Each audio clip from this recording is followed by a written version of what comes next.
In today's lesson, we are going to begin learning about electron configuration. In order to understand all of electron configuration, we are going to have to learn about 4 quantum numbers. But for today's lesson, we're only going to talk about the first 2 quantum numbers. So let's begin a quick review of our periodic table. I have asked for you in the past to put on your periodic table that groups go up and down and that periods go side to side. So we have group 1, group 2, 3, all the way over here to group 18. And I asked for you to number your periods going across, period 1, period 2, period 3, all the way down to 7 periods. Now, one thing that you will notice on my video here is that I moved the location of helium from group 18, and I'm asking you to not really move helium itself, but the atomic number of 2. Now, when we talk about atomic numbers, like hydrogen has the atomic number 1, helium the atomic number 2, lithium 3, beryllium 4, remember the atomic number is used to identify the element, but it also tells us the number of protons that the atom has. If we are electrically neutral, which we are going to assume in all cases for right now, then if you have 1 proton, then you have to have 1 electron. If you have 4 protons, you have 4 electrons. And what we're going to do is use the periodic table to look for patterns. And we're going to look at them in terms of their electrons. And from that, we can write electron configuration. So the first quantum number, okay, these are numbers that are used to describe the electrons. The first quantum number is going to be called the principal quantum number. And we usually see it abbreviated as the letter N. So if n equals 1, n equals 2, n equals 3, basically the principal quantum number is telling me the energy level that is located in. And it could also mean the period it's located in. So in its essence, the energy level is equal to the period. So let's look at an example. If I was to choose hydrogen, I would say, what period do I find hydrogen in? Remember, periods go across. So we see that hydrogen is in period 1. Since it's in period 1, then that means it has 1 energy level. So we would say n equals 1. If I wanted to find chlorine, chlorine is in the 3rd period, it means then that it has 3 energy levels. 3rd period equals 3 energy levels. That means that n equals 3. The second quantum number that we have is known as the orbital quantum number. And the orbital quantum number uses the letter L to represent it. Now, I'm going to keep this really simple and just teach you kind of a little cheat. What the orbital quantum number means is what block do you find it in? There are 4 blocks on the periodic table. The 4 blocks are S, P, D, and F. Let's find them. Groups 1 and 2 here are going to be part of the S block. Anything in groups 1 and 2 we say is S. The P block is going to be anything over here. And it's going to be groups 13 through 18. Now please note that the letters of S, P, D, and F are all lowercase letters, all lowercase. So my D block is going to be this range through here. It's going to be groups 3 through groups 12. And then my F block is going to be these guys down here. Okay, so we have S, P, D, and F. So if I asked you to locate silicon, I could ask you about its first quantum number. What is the principal quantum number for silicon? You would tell me, what energy level do we find silicon in? You would say it's in period 3, so it's in the 3rd energy level. I would then ask you for the orbital quantum number, or which block is silicon located in. Silicon is located in the P block. If I asked you for lithium, lithium is in period 2, so it has 2 energy levels, and is located in the S block. Now the letters S, P, D, and F mean something. They're talking about the movement of electrons, how they're moving around the nucleus of an atom. So if you are in the S block, you have one of the most simplest patterns or shapes of movement or patterns of movement there is, which is the sphere. So if we think about an atom being three-dimensional, we have a sphere, like a ball, around the nucleus. The P block, because it has more electrons, as we're going to find out, is going to be a bit more complicated, and is going to go around an axis. This would be the x-axis. It would circle around kind of in the peanut shape or a dumbbell shape.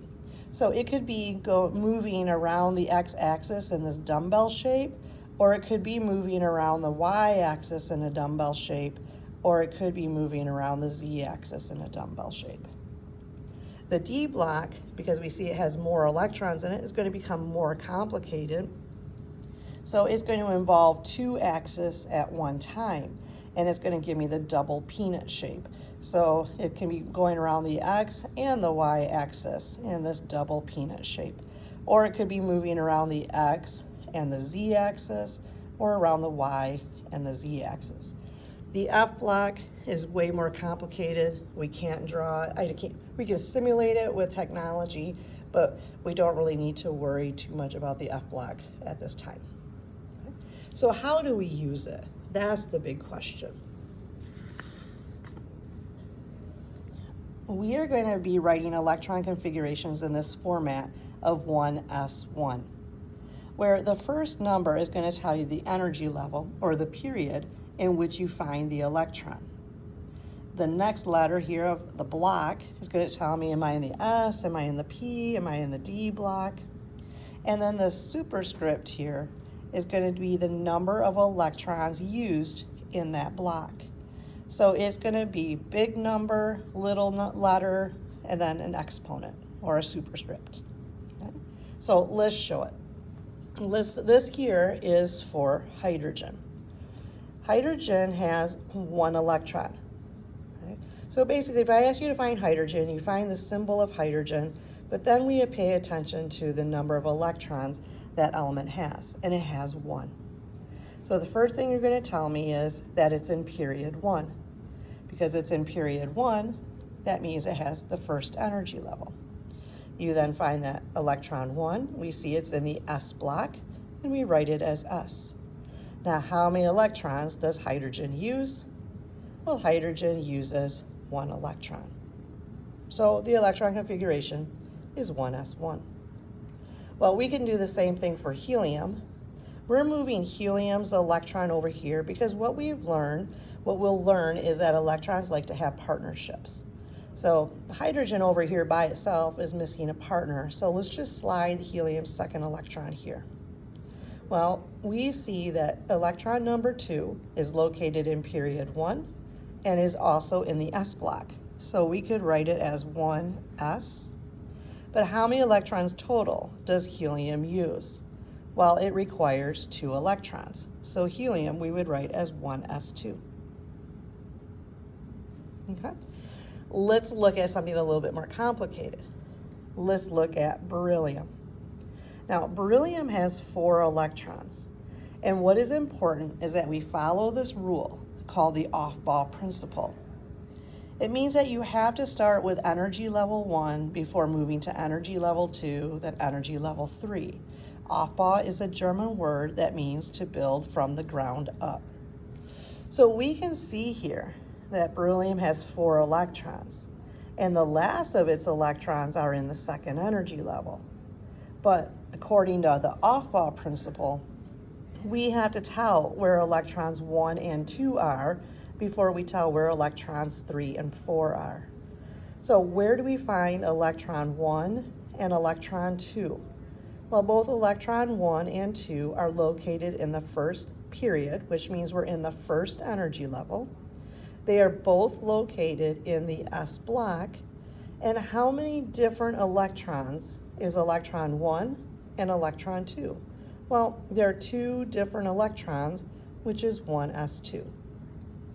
After the number 2, we read like a book and the number scale. After number 2, we see the number 3. So we write across and come back over. Here's number 3. Where we see that electron 3 and 4 are side by side. Where are electrons 3 and 4 located?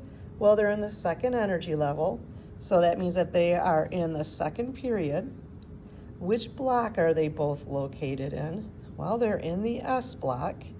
And how many different electrons is electron 3 and electron 4? 1, 2. 2 different electrons. So we write it as 2s2. This would be the electron configuration for beryllium. If I add the superscripts, 2 plus 2 is 4. Is that how many electrons that beryllium has? Yes. Let's choose something like fluorine. How many electrons does fluorine have? Well, it has 9. How many energy levels does it have? Well, it's in period 2, so it has 2 energy levels. But I have to follow the off-ball principle. That means I have to tell about energy level 1 before I move to energy level 2. So I have to tell the location of all 9 electrons. So again, where are electrons 1 and 2? Well, they're both in the first period. They're both in the S block. And how many different electrons? 1, 2, 2 electrons. 2 electrons max is how many can go in the first energy level. After electron number 2, we go to electron 3 and 4. Where do we find electrons 3 and 4? Well, they're in the second energy level. They are in the S block, and that accounts for 2 separate electrons, 2s2. After number 4, we come over here to number 5. We're going to go 5, 6, 7, 8, 9. We're stopping at fluorine. Which period are they in? Well, they're in the second period, so that means they're in the second energy level. Which block are they all located in? They're in the P block.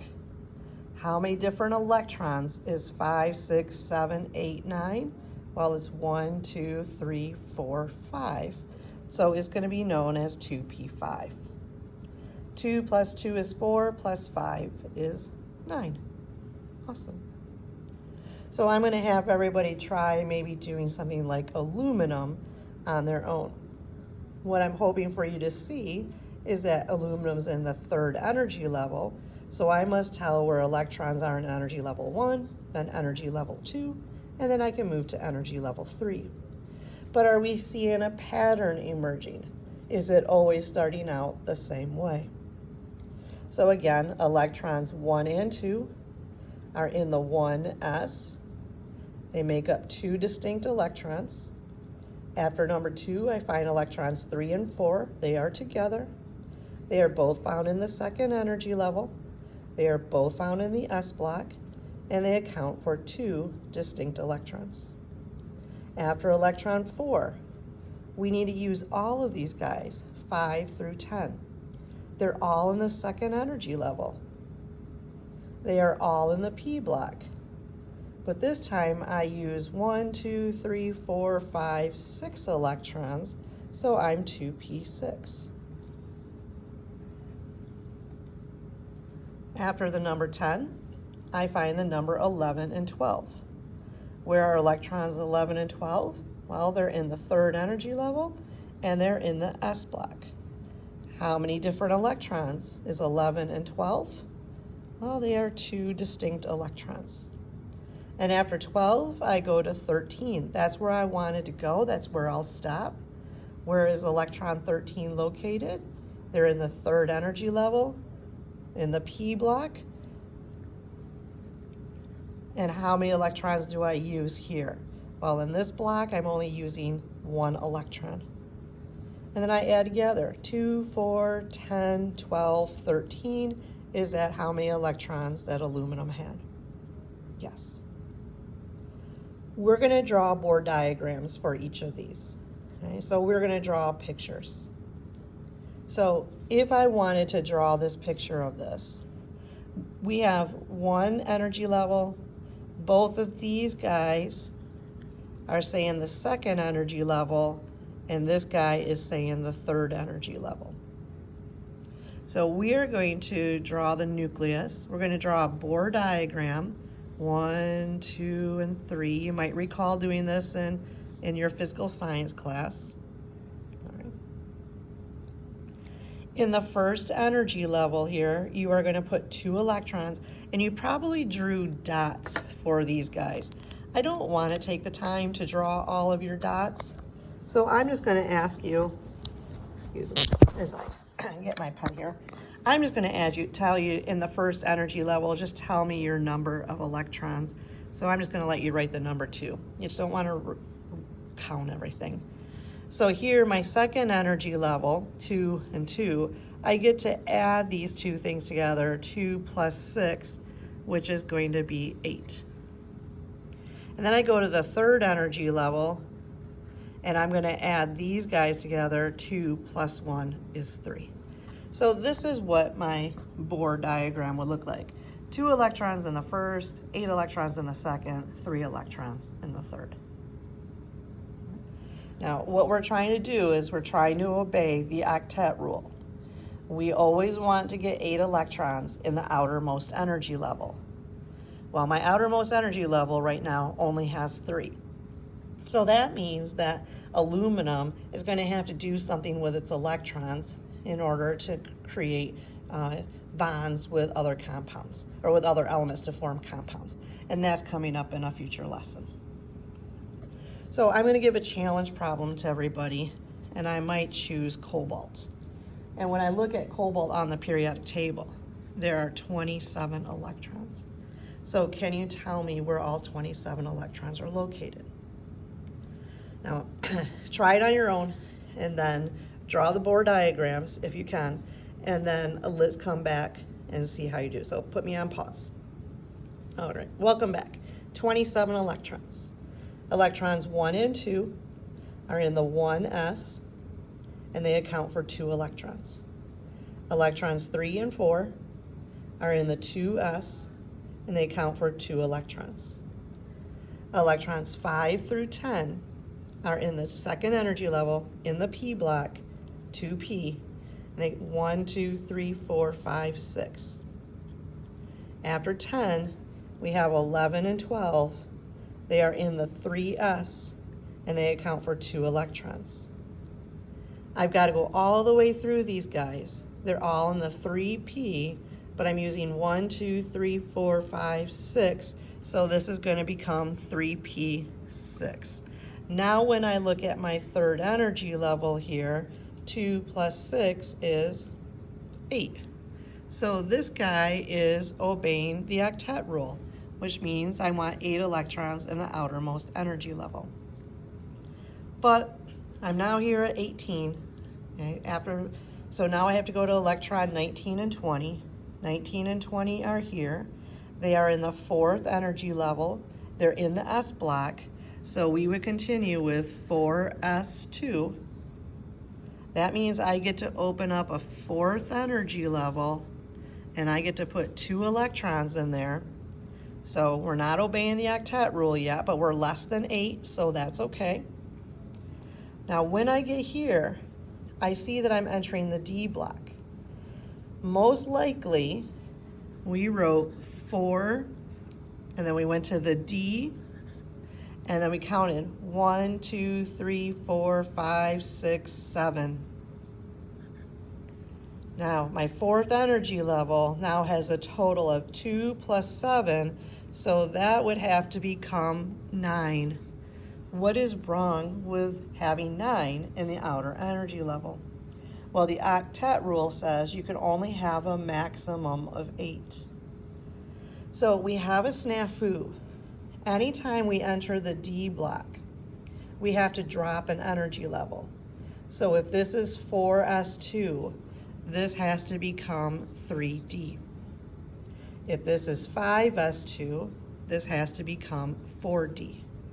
6s2, 5d, and 7s2, 6d. And it has to do this because of the octet rule. So if I have my 4s2, like I said here, this now has to become 3d9.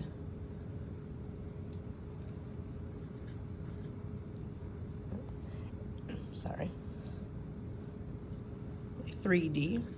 So I go back to my fourth energy level. I get to put those 2 electrons in the fourth energy level. That's obeying the octet rule because it can only have a maximum of 8. We now have to drop back into the third energy level, which already has 8, but we have to add 7. So 8 plus 7 is 15. And you say, wait a minute, how can that happen? Well, it's fine. And in our next lesson, we'll talk about it. But what we're really concerned about is this outer energy level.